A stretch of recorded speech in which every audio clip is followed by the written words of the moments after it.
James Lowen, author of Lies My Teacher Told Me. Can you remember a lie that your teacher told you, and when? Oh, yes. Some of the lies, I have to admit, are lies of omissions. I remember learning when I was 42 years old that the United States had put troops into the Soviet Union in order to support the white side of the white-red Civil War that was going on in 1918. And I learned that those troops stayed there 2 years in conjunction with Japanese troops and some British and French naval support. They went all the way to Lake Baikal in the middle of Siberia. We also had troops up in Murmansk and Archangel up near Norway.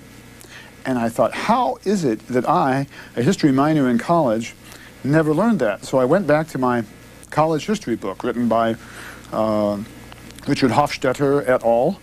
And I found everything that Hofstetter had deigned to tell me about that invasion, we could really call it. And it was the following half sentence, speaking about World War I. American troops were withdrawn from Europe by 1918, with the exception of a contingent from Vladivostok in 1920. So there's a half sentence about how we took our troops out of Vladivostok on April Fool's Day, it turned out, in 1920. Nothing at all about how we put them in. That's an example. What was the origin of this book?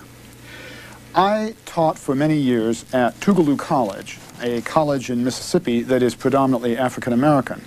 Then I moved to the University of Vermont, so I went from the blackest to the whitest college in America.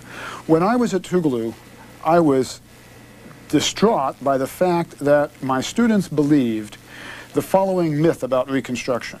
They believed that Reconstruction was that time period when blacks took over the government of the southern states right after the Civil War. But they were too soon out of slavery, and so they messed up, and whites had to take control again. Now, that's a terrible misstatement of what happened in Reconstruction. For one thing, the southern states were governed by a black-white coalition led by whites. They did not go under black control. For another thing, many of the southern states, particularly Mississippi, had good government during Reconstruction. In Mississippi, the state government during that time period started the public schools for both races, whites as well as blacks, wrote a terrific new constitution, and did other things. And I thought, what must it do to people to believe, erroneously, that the one time that they were on the center stage of history in the American past, they messed up? What does that do to your self-concept? So I looked into how had my students learned this? Why did they believe it? And Tougaloo was a good college, is a good college. They had learned what was in their high school state history books. So I put together a coalition of students and faculty, and we wrote a new history of Mississippi called Mississippi Conflict and Change. The state rejected it for public school use, and it's another story, but we actually took them to court about that and won a First Amendment victory. So then I moved to Vermont, and I realized that in this way, as in so many other ways, Mississippi was not exactly different from the United States as a whole. It was just an exaggeration. In other words, I got interested in American history, not just state history, and realized that it too suffers from tremendous distortions and omissions and even lies. What's your reaction when you drive down the highway and you see historical marker ahead? And then I stop. And then you stop and you read it. How often do you believe it? I haven't done a percentage, maybe half the time. It's a very important question because I call it lies on the landscape. I mean, we've got these historical markers all over the United States. The first problem with them is what isn't commemorated. I mean, all kinds of major events go unremarked because they're controversial or because they don't maybe show the United States in the best light. A recent one I drove past, in fact I was situated near it for a week, is in upstate New York. And I was teaching on one of the Finger Lakes, teaching a bunch of history teachers actually, and there's a marker there for General Sullivan's raid against the Iroquois during the American Revolution.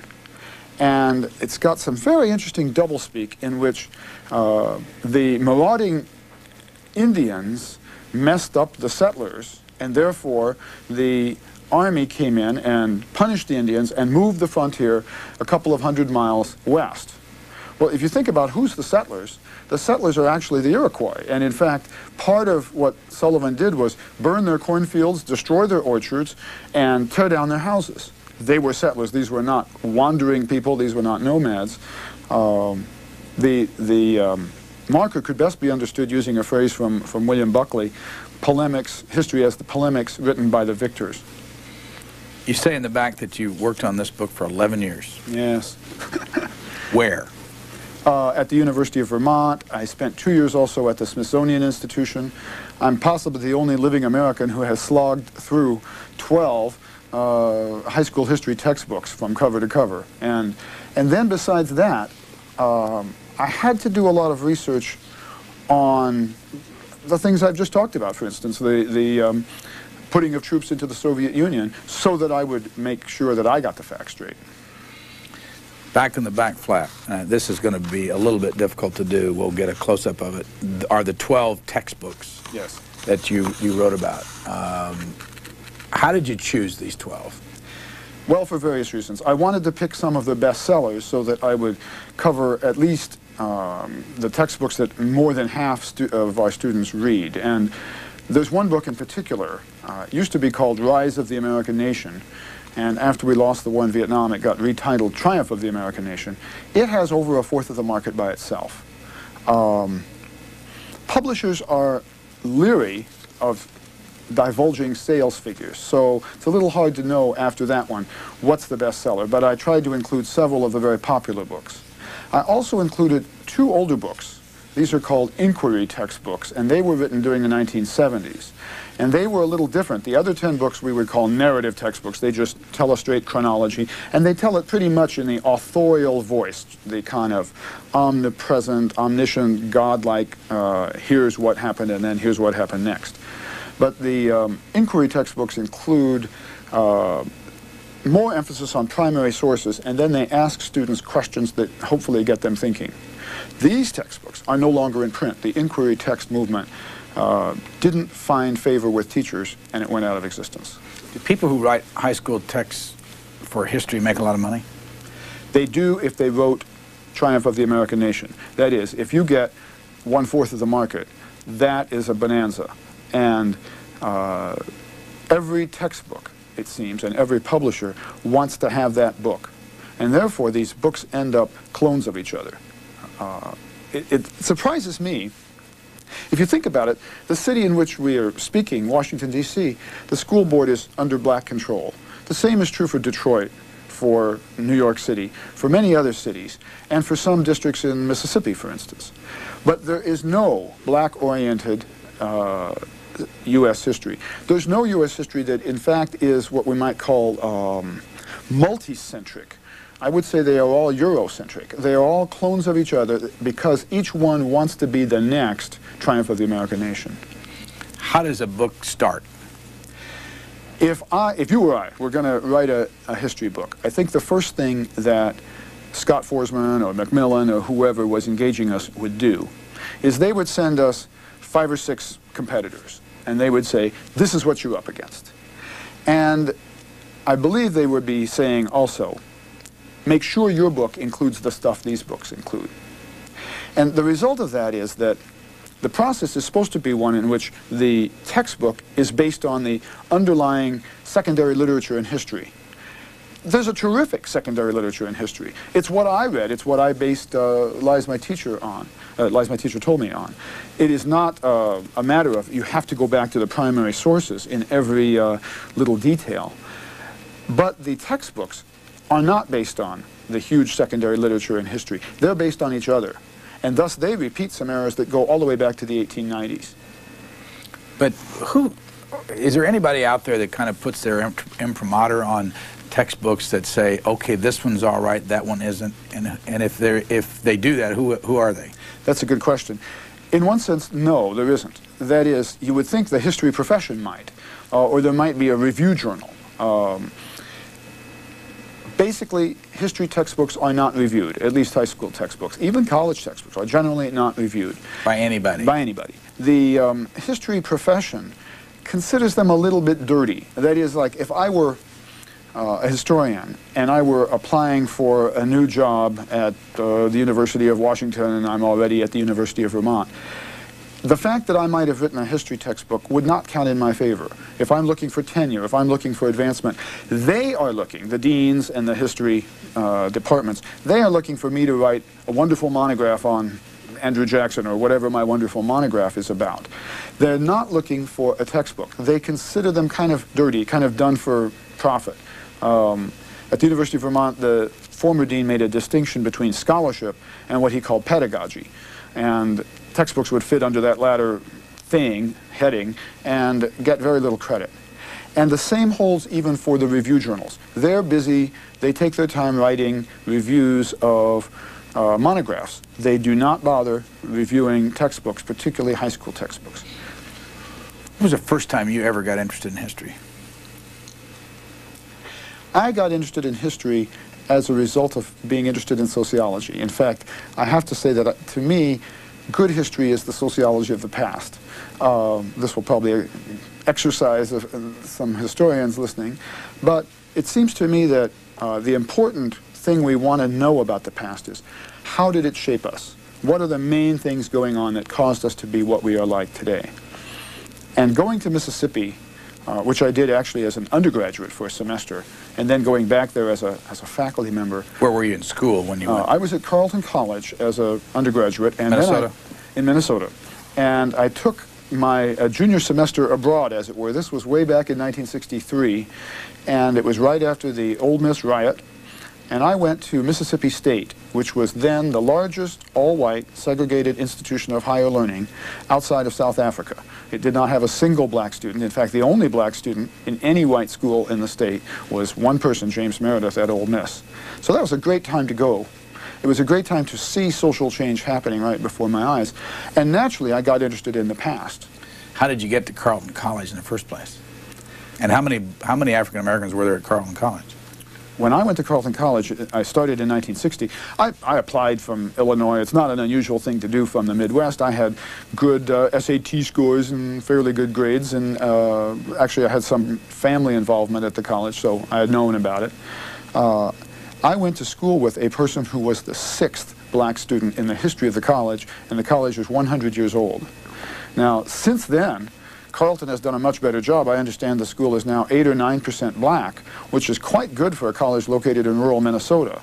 That meant, however, that when I was a junior, I had almost no experience with black people, particularly in college. Actually, I did to some extent in high school, which is another reason I wanted to go to Mississippi. I wanted to learn about a society that was different from the Midwest in which I grew up.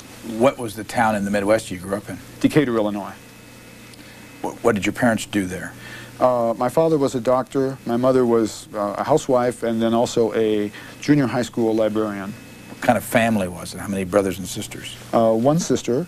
We lived in the white part of town. We were Republicans and just pretty straightforward. But there was a strain of idealism in the family, maybe both my father and mother, and I think that got imparted to me. I hope it has, because I think that there's a lot of idealism in American history, some of which I bring out in the book Lies My Teacher Told Me.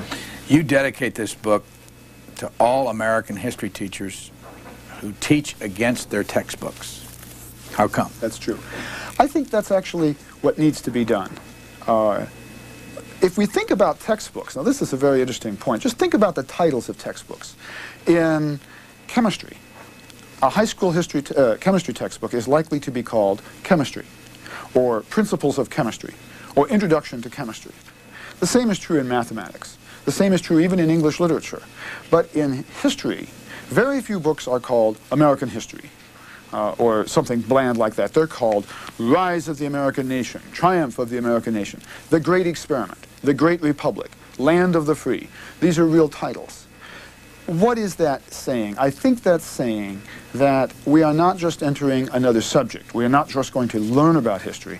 We are going to salute it. We're going to salute the flag. It's going to be an exercise in nationalism.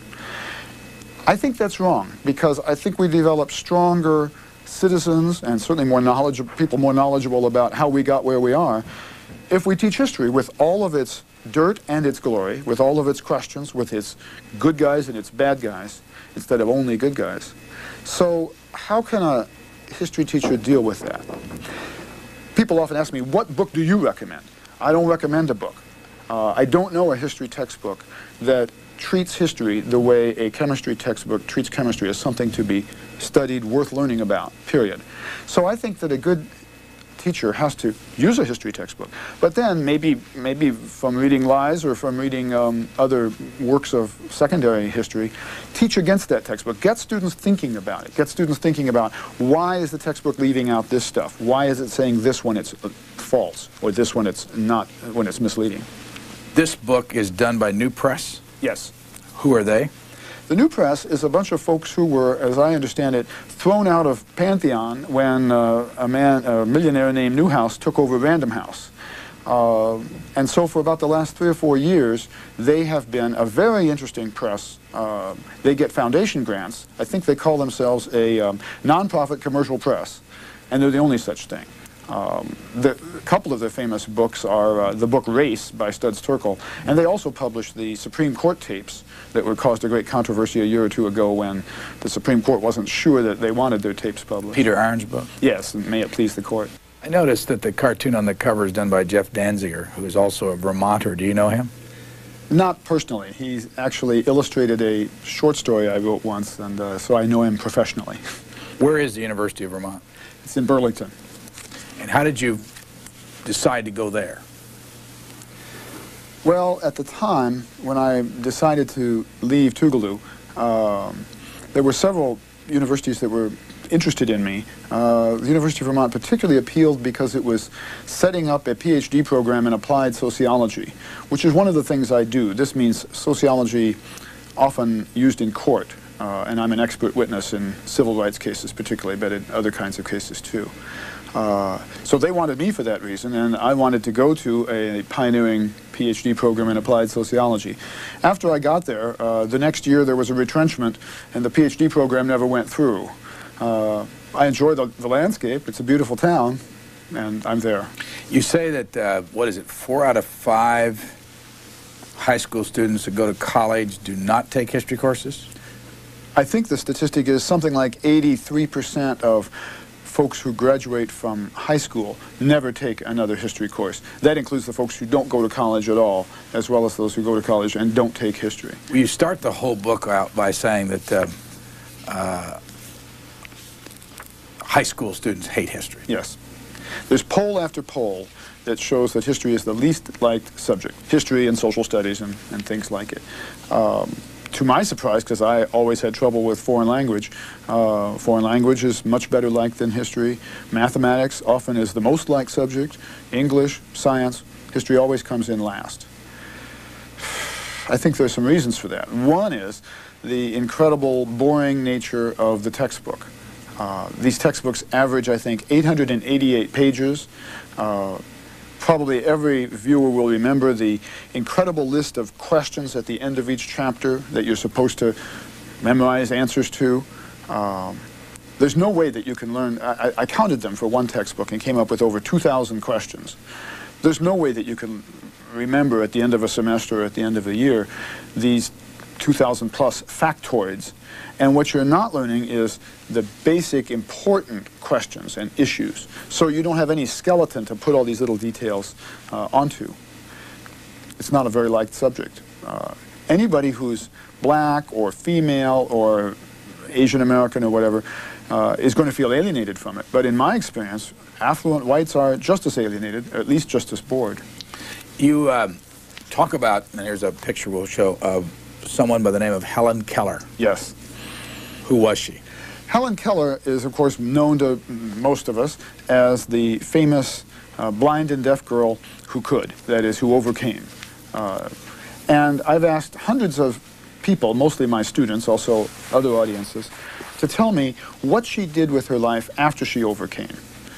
Exactly 2 people out of over 1,000 have known, and one of those learned it indirectly from me, and the other one is married to a deaf person. And in the deaf community, they do know what she did. But it's very ironic that although we get all these educational films about Helen Keller, there's something like a dozen of them on the market, and although almost every student gets some indoctrination as to this wonderful woman who did something, no one knows what she did once she learned how to read and write and speak. What did she do? Well, she became a radical socialist. She first became a member of the Massachusetts Socialist Party, and when that wasn't far enough left for her, she became a Wobbly, a member of the International Workers of the World, the IWW. And the reason she did this is actually related to her blindness. Because she wanted to do something to help blind people, and she came to realize that blindness is not distributed amongst the social system just randomly. It's, particularly back then, maybe even today, it's concentrated in the lower class. That's because of industrial accidents that blinded people. It's because of syphilis carried by prostitutes who are mostly poor. And it's primarily, of course, due to bad medical care. So she realized that if she were just to spend the rest of her life working on the Braille alphabet, which she had done some work on improving, or doing other things like that, she was merely treating the symptom, not the cause. So she became a socialist. Well, I'm not here to push socialism, but it's very interesting that when she became a socialist, she was probably the most famous woman on the planet because of all the attention that had been given her when she learned how to speak, when she graduated from Radcliffe College, and so on. And suddenly, from the most famous, she became the most notorious. And all these newspapers that had lauded her now proceeded to distance themselves from her and say, well, of course she's the captive of people around her, she doesn't really think independently, and so on. And she took them to task. She wrote letters to them saying, I blush to think how highly you spoke of me a couple of years ago. How stupid I must have become in the interim. And she wrote a letter to the Brooklyn Eagle, which was a very major newspaper. It was the newspaper that Walt Whitman had written for in the 19th century, that had been one of these newspapers that now attacked her. And she said, it is the Brooklyn Eagle that is socially blind and deaf. She says, I may not have been able to see the sweatshops and to see the factories or to hear them, but I have smelled them. And in fact, she did go on tours all across America. So she became really quite a humanitarian on behalf of decreasing social stratification. Do you remember what year she died? I think it was 1969 or so. She lived a long life and until quite recently. If I understand it right, she is buried at National Cathedral. Yes. Here, along with Annie Sullivan, her teacher. I don't know about Annie, probably. But the reason I mention it is she's also buried in the same place where Woodrow Wilson is buried, and you combine the two as you start off here. What do the two, why'd you mention the two up front? Well, my first chapter is about heroes and what textbooks do to heroes. And the two heroes I pick on are, in fact, Helen Keller and Woodrow Wilson. And both of them did some heroic things and deserve to be treated as heroes. Both of them also are talked about with amazing omissions. The omission about Helen Keller we've already discussed. Wilson, of course, issued his 14 points, attempted to argue for democracy at Versailles, also passed various things through the Congress during his progressive era as president. But Wilson had at least two shall we say, 2 feet of clay maybe, two blemishes. One was his incredible racism. He was surely the most racist president since before the Civil War ended slavery. He was, of course, a white Southerner. And when he came to power, which was with the aid of considerable white votes, black votes who were trying the Democratic Party and trying its claims for progressivism, he proceeded to segregate Washington, D.C. He segregated the federal cafeterias, federal workplaces. If two people, one white and one black, had been sorting mail together, they now had to be in separate rooms or have a screen between them. He also stopped blacks from various political appointments that had been routinely given them since the days of Lincoln and Grant.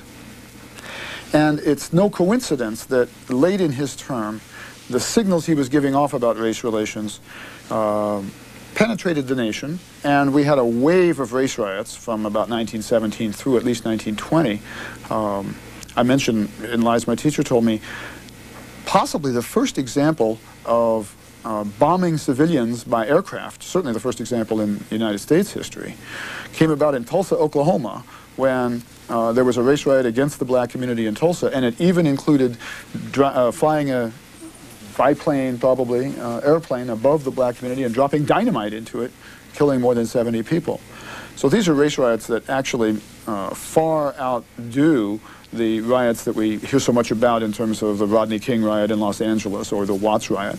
Did you find any of this in any of the 12 textbooks you looked at? Oh, there's a little mention of it. Some of the textbooks, let's say maybe 5 of them, will mention that Woodrow Wilson did some segregation, usually without an active verb. For instance, one textbook actually says that the federal government segregated, or workrooms in the federal government were segregated, and then Woodrow Wilson undid that and called a halt to it. The second statement is just totally false. He never did that. He never called a halt to it. But there's a common practice of whenever anything bad is mentioned, it's put in the passive voice as if nobody did it. It just happened. The other problem with Woodrow Wilson, of course, was his invasion of the Soviet Union and of so many countries in Latin America. He put troops into Mexico a total of 13 different times, and also Nicaragua, Haiti, Dominican Republic. And some of the things that American soldiers ended up doing and some of the people they ended up supporting have come back to haunt us. From the dictatorship in Haiti, which we helped install, to the Trujillo dictatorship in the Dominican Republic, and so on.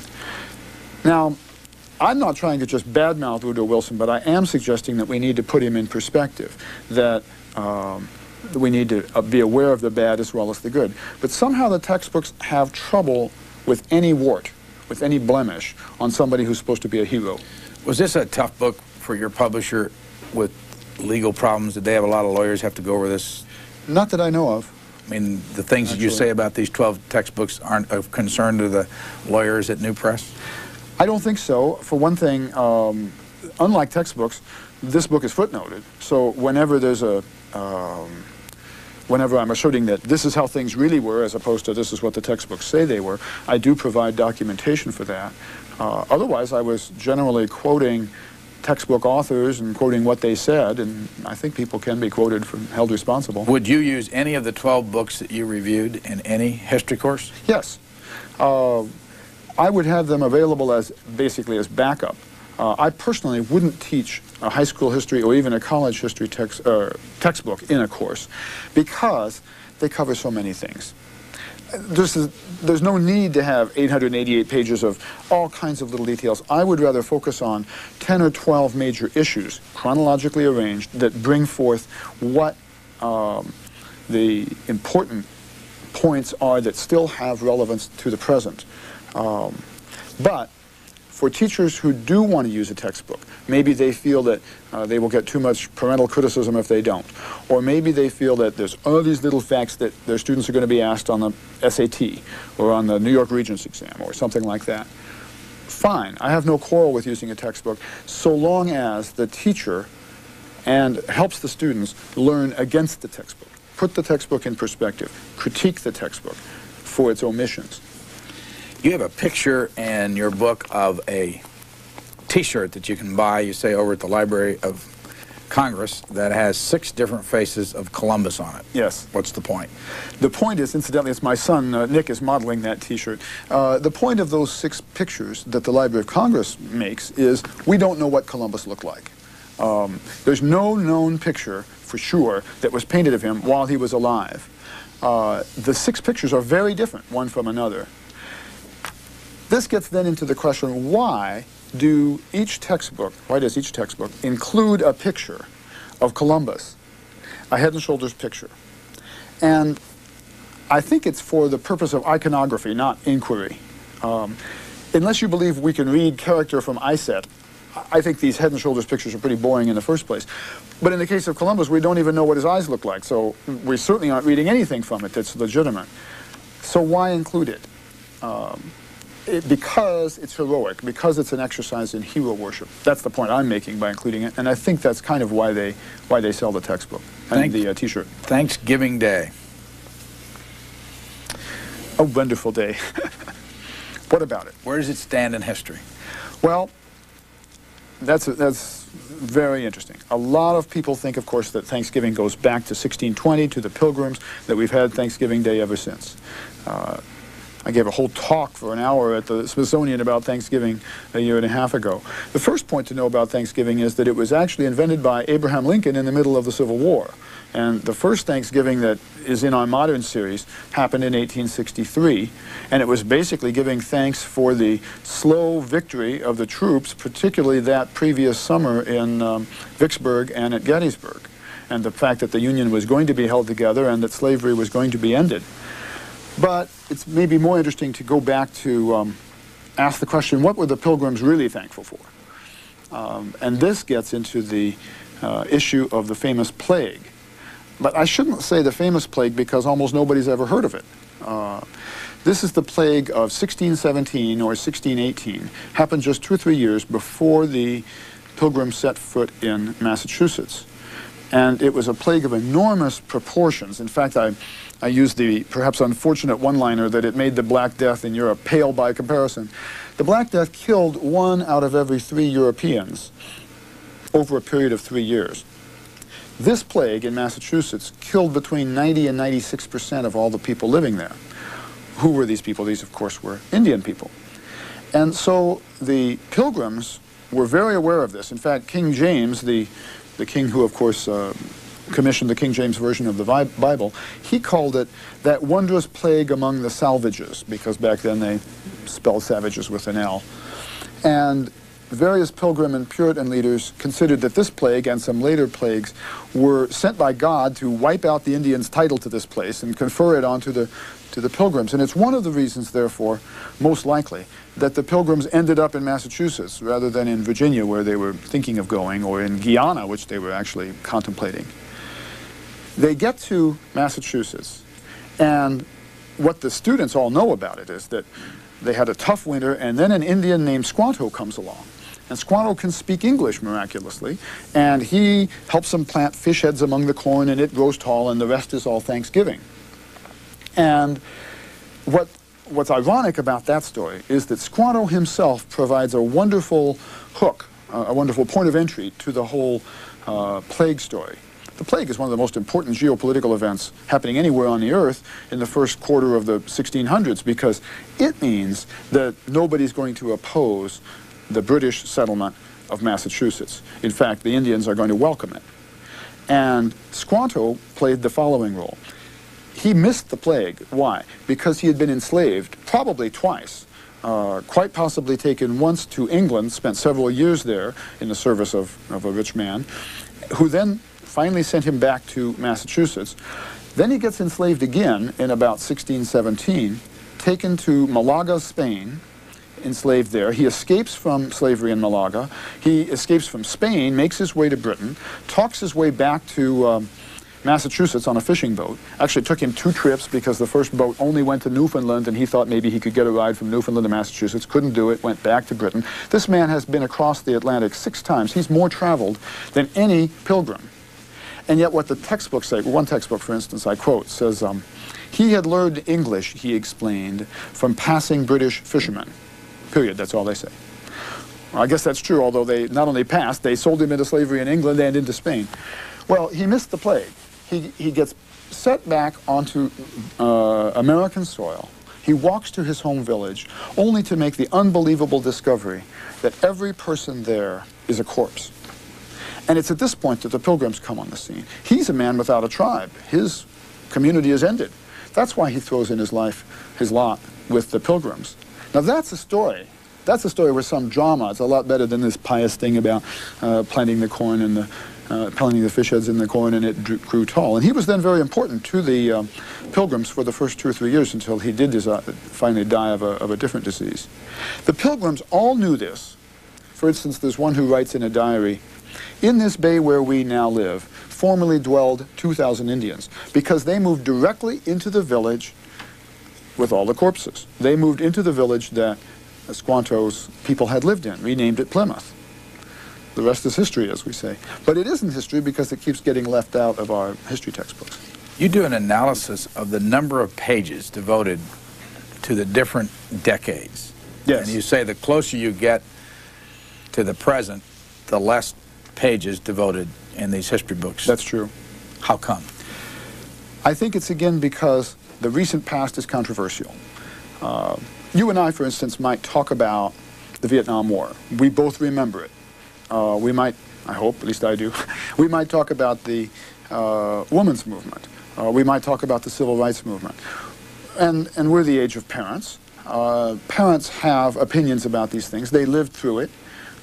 And they don't all hold the same opinion. And therefore, there's some controversy going on. Now, it would be difficult, I suspect, for any group of parents to have an argument about the War of 1812. There are actually some controversial details and issues about the War of 1812. We could talk about them later, but they're not hot topics. They're not going to get history books rejected. I quote a Holt, Reinhardt, and Winston representative who says the following. Who, by the way, who's Holt, Reinhardt, and Winston? A major textbook publisher. I think they're now part of Harcourt Brace, and that's probably part of something else, and it's probably all ultimately owned by Newhouse, I don't know. Anyway, this representative said, if there's something controversial in a history book, better to take it out. Well, the recent past has the potential for being controversial. The Vietnam War is an interesting case in point. If you actually look at public opinion polls on the Vietnam War, you see that at this point, and for the last 10 years at least, 70% of the American people believe that the Vietnam War was neither politically correct nor morally correct. That is, it was a mistake for us to do it, and it was also morally wrong. That's at least 70%. Well, that's a whopping 70-30 majority, so that's not very controversial. But nonetheless, the textbooks leave out everything about the Vietnam War that has any guts to it, that has any controversy to it. The photos that they show, for instance. There are maybe half a dozen famous photographs of the Vietnam War. I've asked people who lived through that era to tell me what are these photos, and there's remarkable consensus. The photo of the naked girl having just been napalmed, I actually get emotional with this photo, running along Highway 1. The photo of the monk burning himself. I have only to cock my hand and people say, oh yes, that photo. They remember it. These are famous photos. They're still used in the news today. Even some of my students have seen it. The My Lai massacre photo, the famous photo of the evacuation from Saigon. These are the 5 that I concluded are the most important photographs of the war because they moved American public opinion. And they also show some of the issues of the war, such as the fact that the issue was that there were no front lines and that we were firing upon the civilian population. And you include this photo, how come? Because that's a typical photo that the textbooks do include. This is a photo of Lyndon Johnson surrounded by happy troops at Cam Ranh Bay, a naval base that we built in Vietnam. And it's a very different mood and a very less important image, an image that didn't move American public opinion and it didn't really describe very much about the war in Vietnam. So I counted in all 12 books how many of the textbooks included any of these 5 famous photos. The result, 1 book included 1. 11 books included none of them. They just included photos like the LBJ photo. Did you try to reach any of these 12 book authors and ask them? Yes. What did any of them talk to you? Oh yes.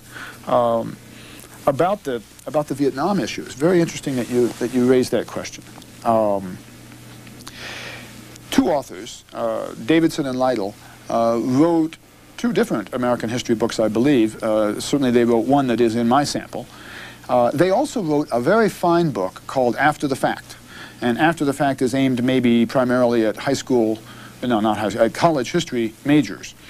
And the title itself is a pun indicating that history is written after the fact, afterwards, but also that historians go after the fact. And in After the Fact, they have a chapter on each of various issues in American history that they think deserve a lot of attention. They have a chapter, or most of a chapter, on the My Lai massacre. And they argue that the My Lai massacre is very, very important. They say it's important because, first of all, it influenced American public opinion. When these famous photos of the children and the old ladies and the old men lying in the ditch having been shot by American forces point blank, when those photos hit Life or Look magazine, I think it was Life, when the story of the massacre occurred, that moved American public opinion. And in fact, Davidson and Lytle argue that it influenced Hollywood, that we hardly ever see a movie about Vietnam that hasn't been influenced by My Lai imagery. So they're important. The second reason that they say they're important is because they claim, I think correctly so, that the My Lai massacre was not an isolated incident, that it was maybe an exaggerated incident, but nonetheless an exaggerated case of policies that happened a lot, that practices that happened a lot, that there were continued attacks on the civilian population of Vietnam. And I even quote William Westmoreland about that. He, of course, was the general in charge of the entire war from our side, saying, well, it does deny the enemy population, doesn't it? So it was an issue in Vietnam and an issue in terms of policy. So it's very important, they say. What do they do in their textbook? They don't mention My Lai. Doesn't occur in the index, it's not in the textbook. And they don't mention the type of anti-civilian act that My Lai symbolized. Now that's bad history. And in fact, when I was talking with them, I complimented their wonderful book after the fact, and I asked them, what about their textbook? And Mr. Lytle was speaking with me, and he said, well, I call my textbook a McDonald's version of history. And I asked him, what does that mean? And he said, well, it means it's bland. If it had any flavor, it wouldn't sell. Why? He believes, and his publishers believe, obviously, that if it had any flavor, anything interesting in it, then it would upset some people. And that the way to sell the textbook is to make it as bland as possible, as uncontroversial as possible. Do you know, in fact, that then all the teachers that use these textbooks do not teach a lot more of Vietnam? I noticed that you have a statistic in here that says the average teacher spends between 0 and 4.5 minutes a year teaching Vietnam. How do you know that? Well, that was from, I footnote that, that's research done by someone else who did study it, at least in the state of Massachusetts, where he was from. I suspect that it's true. I've talked with a lot of students, hundreds actually, because I asked my introductory sociology students about their experience with American history, and I've asked many of them whether they ever got to Vietnam. And I know when I took history, of course the Vietnam War had not happened, but we didn't even get to the Second World War, or we got just to the end of it. And I did take history after the Korean War and after lots of other things happened. What happens is these books are daunting, and teachers just don't reach the end of it. In fact, one famous example, there's the book, I think there's a book called Teacher. Anyway, it's a big bestseller of a couple of years ago, in which the author followed a teacher in Holyoke, Massachusetts, as she went through the school year. And by the end of the year, she had just gotten to Reconstruction. She was still back in 1866 or so. Well, such a teacher obviously is not going to teach about the war in Vietnam. You say that the Disney World has a presentation, a 29-minute presentation, history of the United States, in which it leaves out, completely leaves out Vietnam, the ghetto riots of the 60s and the 90s. Did you ask anybody why that's the case? No, I didn't talk with anybody yet. Why did you point it out? What was the reason? Well, I would think it's a reasonable description of Disney history. I remember also another example of Disney history. I went to the New York World's Fair of 1964 or whenever it was, something like that. And they had an animated version of like a three-dimensional sculpture of Abraham Lincoln that walked and talked and said stuff. And he spoke for 3 or 4 minutes without ever mentioning slavery. So we're in the amazing situation that we don't remember the Vietnam War, we don't remember slavery as an issue even connected with Abraham Lincoln. And this is what I call feel-good history. Somebody else might call it Disneyland or Disney World history. I think that there must be some belief on the part of someone in the publishing houses or in the textbook adoption boards that the way to promote strong citizens is by lying to them, by giving them this feel-good history that just tells them that the United States is the best country has ever been and we never did anything wrong. I don't hold that belief. I think the way to develop strong citizens is to get them involved in the issues of history and see that there have been Americans who have argued for positive, wonderful, just principles and are remembered around the world, and there have been Americans that have argued for oppressive principles and are remembered around the world for that, and sometimes even the same Americans have argued on both sides. And that, I think, would get students involved with the issues of history rather than just kind of rote patriotism. You quote from The Challenge of Freedom, which is one of the history books. the following thing. President Kennedy and his administration responded to the call for racial equality. In June 1963, the president asked for congressional action on far-reaching equal rights laws. Why did you quote that? The textbooks, again, want to heroize everybody, and the number one hero becomes the federal government. Well, if, as I mentioned earlier, if they can't have a blemish, then when they talk about the federal government as the hero, they can't have a blemish in their treatment of the federal government. This is very unusual because after Watergate and after Iran-Contragate and all of our other scandals of the late 60s and 70s and even into the 80s and 90s, I think the American people have grown rightly suspicious or at least thoughtful about the federal government and don't just think that it always does the right thing. Our textbooks still present it as the be-all and end-all and the do-gooder of everything. Now, I participated in the civil rights movement. I've mentioned that I was in Mississippi. And there was a poster that the movement offices had up on their walls during the 1964 Mississippi Freedom Summer. And that poster said, there's a street in Itta Bena called Freedom. There's a town in Mississippi called Liberty. There's a department in Washington called Justice. Now that's a bitter poster because, of course, there was very little freedom in the little delta town of Itta Bena. There was very little liberty in the nasty Mississippi town of Liberty. And they were arguing, therefore, there's very little justice coming out of Washington. And during the Kennedy administration, the main response of the federal government was made, in fact, by the FBI. Now, what did the FBI actually do with regard to the civil rights movement? Well, first of all, we have to realize that the FBI didn't have an office in Mississippi and didn't have very many offices in the South at all. When it did, those offices were all staffed by white Southerners. The FBI at this time had not a single black officer. Hoover claimed it did because he counted his 2 chauffeurs. They were black, but that was it. But beyond that, the FBI claimed that it was not its job to protect or even to investigate threats of violence that came to civil rights workers. And again, beyond that, J. Edgar Hoover made it his policy. He thought that the Brown versus Board of Education decision was wrong and outlandish, and he made it his policy to investigate civil rights movement people. So as we know, he tapped King's phone, he tapped the hotel rooms that civil rights organizers operated out of or met in.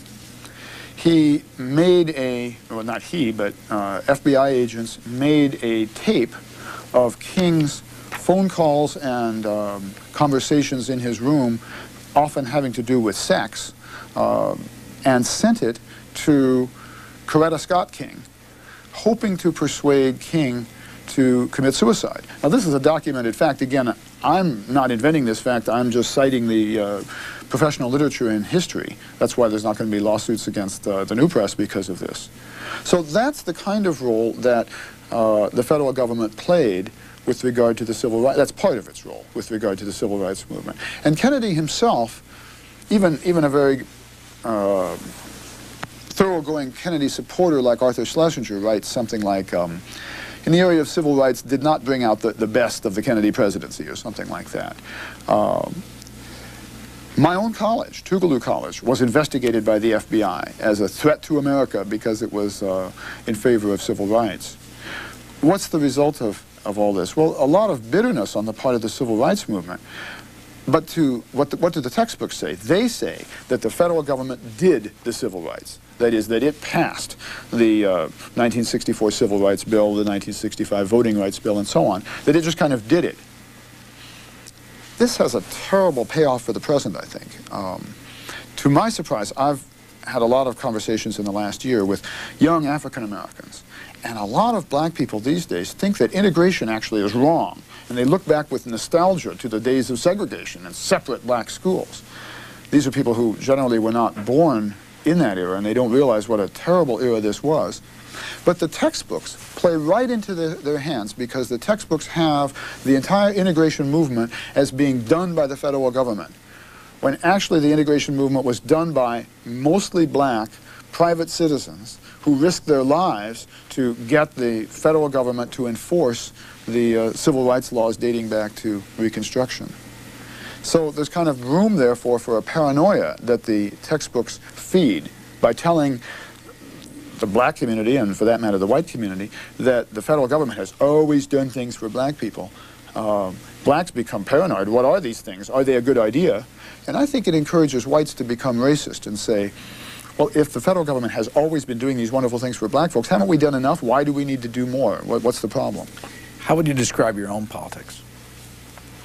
Oh, very mixed. In the last 5 years, I have voted for Republicans, Democrats, and we have also in Vermont a socialist, or progressive, he's called, congressperson, the only non-Republican, non-Democrat in the Congress, and at the risk of invading the sanctity of the ballot booth, I have to admit that I voted for him on occasions. Bernie Sanders. Yes. Where do you live? In South Burlington, Vermont. How big is the university? About 10,000, 11,000. And how many courses a semester do you teach? Five a year. 2 some semesters, 3 the next. What kind? What are the names of them? I mostly teach sociology. I'm not in a department of history. I like to teach race relations, and I teach it almost every semester.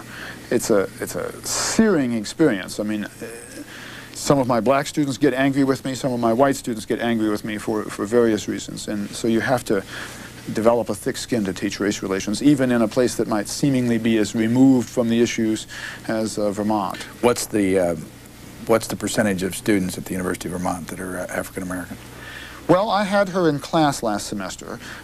She was, no, to be serious, we have done a terrible job of recruiting African American students. When I first went there were 75 black students. That's out of approximately 10,000. Now you might say, well, what's the matter with that, because Vermont's so white, and Vermont is the whitest state, but we recruit over half of our students from out of state, and not only from out of state, but from metropolitan areas including this one, and including New York and Philadelphia. But when we have recruited in Washington, we typically recruit from Bethesda or from the suburbs of Philadelphia. Not so much when I got there, when we had 75. We then had an admissions director who cared and who was making efforts to increase that percentage. But he left, and the person who followed him, who is thankfully now gone, didn't care about this issue, and we actually fell down to something like 28 black students. I think now we're back up to 50. In other words, it's a minuscule percentage.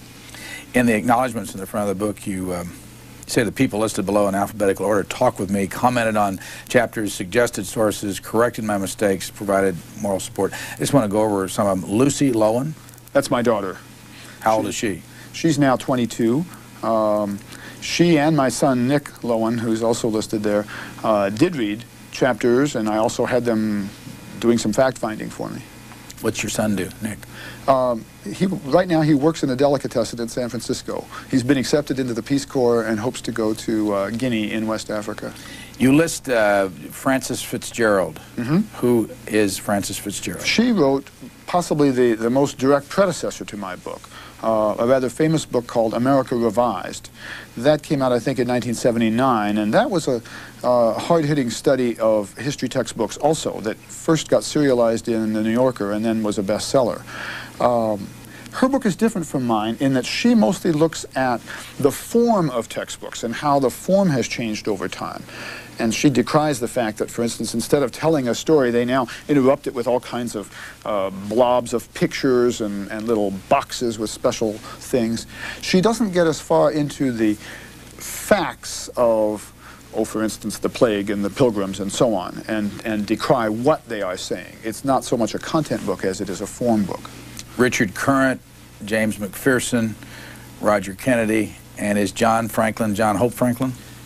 No, John Franklin is John Hope Franklin's son, who works at the Smithsonian. But the first 3 you named are major historians, and they either responded to my pleas for help on specific points, or they read chapters and commented on them, or both. Anybody upset with you? I hope so. I certainly hope that publishers will be upset with me. Not personally, but I hope that they will realize that it just doesn't do to attempt to write non-controversial, boring history. There may be a couple of other groups that are upset with me. For instance, Mel Gabler is a textbook critic in Texas. And for the last 20 or 30 years, he and his wife and an organization that he started have greatly influenced textbook adoption because Texas is an adoption state. Now, I mentioned that about half the states are adoption states. Texas is the biggest one. Publishers don't want to lose that market. Vermont has no influence over textbooks. States that don't adopt statewide have no influence over textbooks because they have 500 or 200 or whatever school boards and school districts that are adopting district-wide, or sometimes even different principals or different high schools are adopting just high school-wide. So that's not going to sway a publisher. But Texas, I think Texas has just passed New York to become our second most populous state. It's certainly up there anyway. And so Gabler used to be able to really influence the state textbook board in Texas to throw out textbooks that had a different point of view than his, and his was a pretty right-wing point of view. But he also did a really good public service. He also pointed out all kinds of little bitty factual errors that publishers made and are still making. Most famous recently was about a year or two ago, I think it was people connected with Gabler, found a textbook that actually claimed that the Korean War was ended when Truman decided to drop the atomic bomb. Now, Truman wasn't even in office when the Korean War was ended, and of course the bomb that was dropped on Japan a decade earlier. That's a pretty horrible mistake to make. So I share with Mr. Gabler the idea that we need to critique these textbooks, but I think he and I critique them from rather different viewpoints. He may be upset with me. Speaking of that, didn't you cite that something like 22% of the students you surveyed thought the Vietnam War was between North and South Korea? Yes. Isn't that a killer? I thought that I'd given out the answer. When you say, who fought in the War of Vietnam, and 22% say North and South Korea. Did they tell you why they thought that? No. Well, I don't remember. I don't remember that. I mean, the question in that case was just a little blank, and I didn't ask a why question, so I didn't get it in writing. We did discuss it, and when we discussed the why, what came up was, well, we never got to that in history. Back to the issue of what is taught about the war in Vietnam. Nothing is taught about it.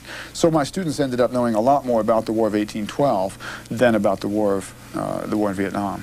James Lowen is our guest, and this is what the cover looks like. Lies My Teacher Told Me. Thank you very much.